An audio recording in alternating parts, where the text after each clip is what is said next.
드디어 헬렌의 사례까지 오게 되었습니다.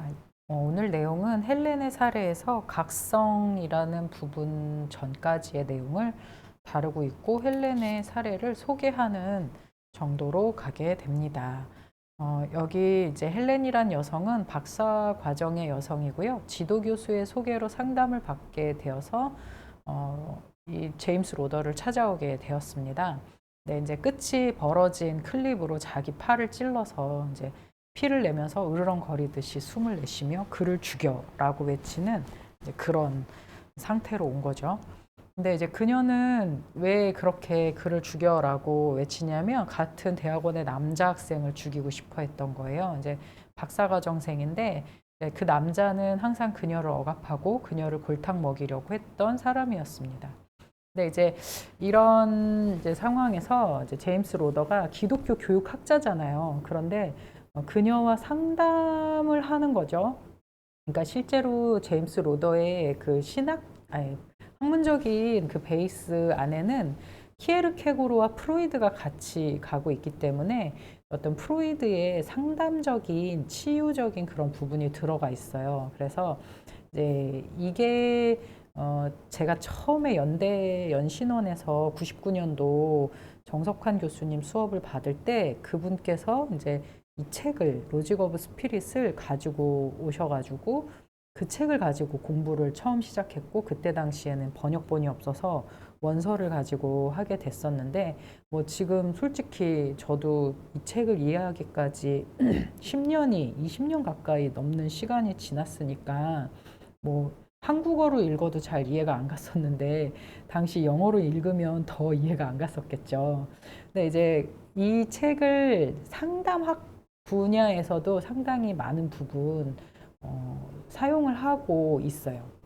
근데 그녀와의 이제 어떤 상담을 한 이 내용 때문에 헬렌의 사례 때문에 그렇게 쓰게 되지 않았는가. 그래서 이제 이 헬렌의 사례를 분석하면서 어느 부분은 교육적이고 기독교 교육학적이고 어느 부분은 상담학적인지 근데 이제 그거를 보게 될 건데 기독교 교육학이라는 그 부분은 이제 로더가 말하는 로더의 독특한 간학문적인 것과 질적 변증법의 기독교 교육학의 내용을 말하는 거겠죠. 그래서 다른 사람하고는 좀 달라요. 로더의 기독교 교육학은.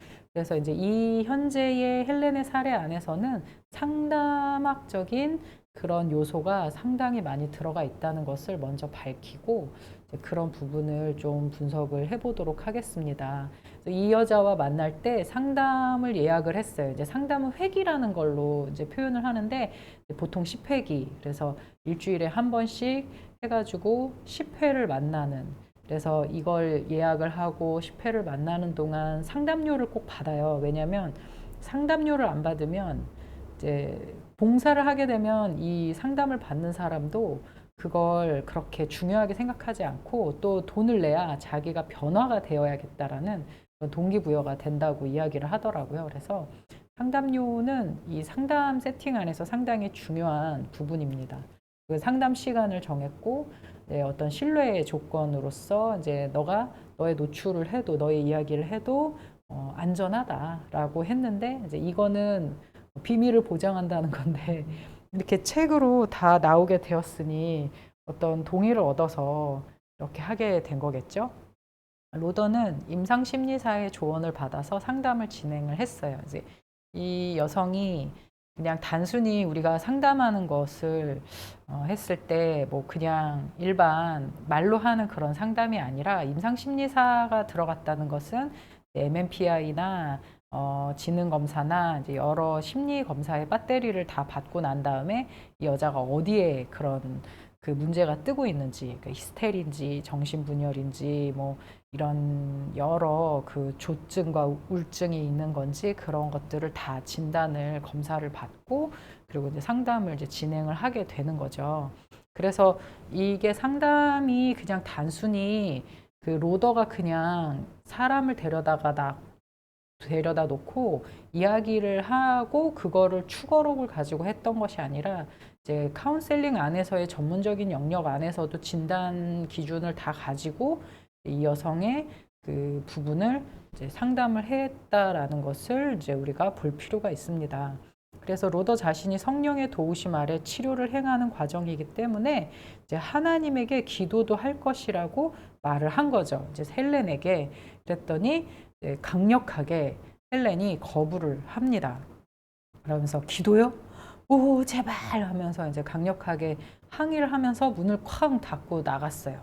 그런데 이제 다행히도 그 다음에 만날 약속을 잡아놨기 때문에 그녀는 상담을 받으러 이제 제임스 로더를 찾아왔던 것이죠. 그래서 이제 그래서 여기에서 잠깐 그 부분을 언급할 필요가 있는데 그래서 제임스 로더가 임상심리사의 조언을 받아서 상담을 진행했는데 이 여성에게 정신분열증적인 특징은 발견되지 않았다라는 것이 이 책의 내용 중에 나와 있어요. 그러니까 이 정신분열증은 환각과 뭐 망상, 뭐 이렇게 비현실적인 인식, 자기 인식, 뭐 여러 가지 이렇게 독특한 특징들이 있는데요. 그녀가 정신분열증인가?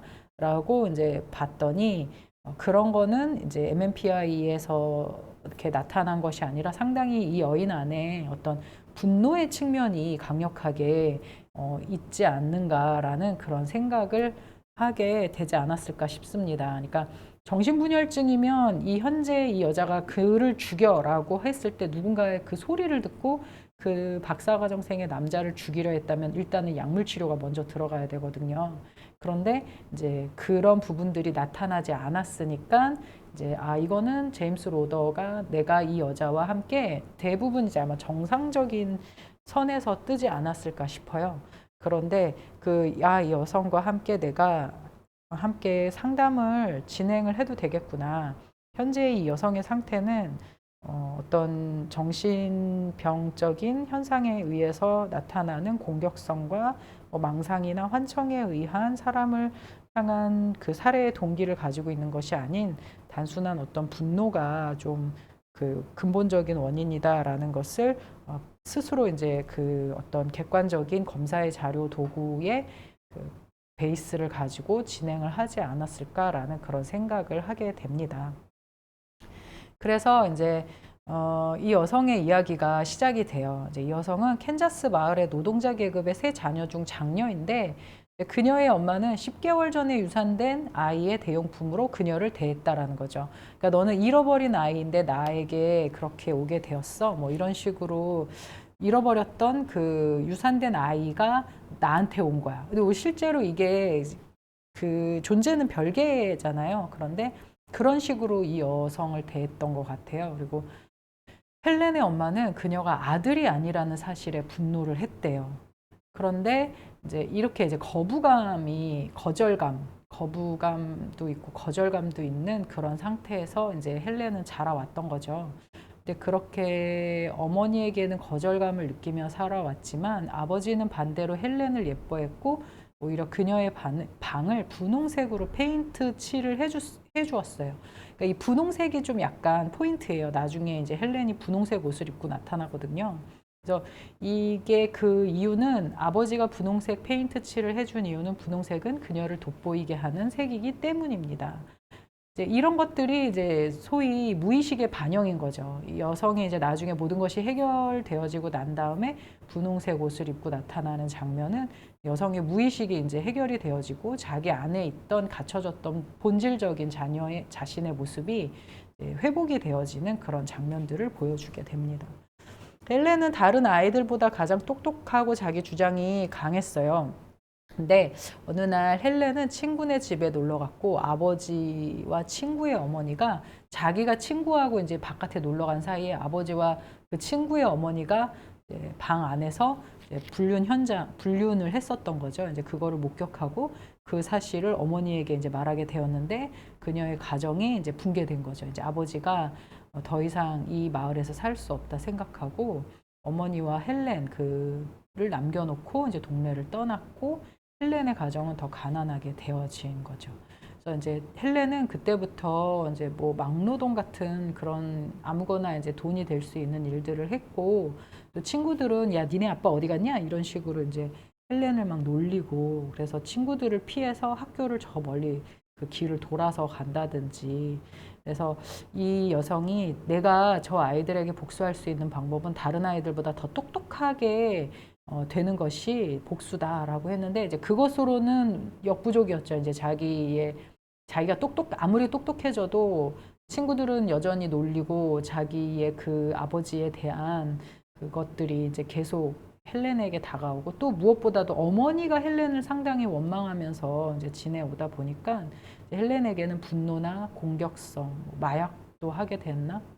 그건 이제 잘 모르겠고 거친 행동의 공격성으로 이제 나타나게 되었어요. 그런데 이제 이 헬렌은 명석한 여성이었기 때문에 대학이나 대학원까지 진학할 수 있게 되었습니다.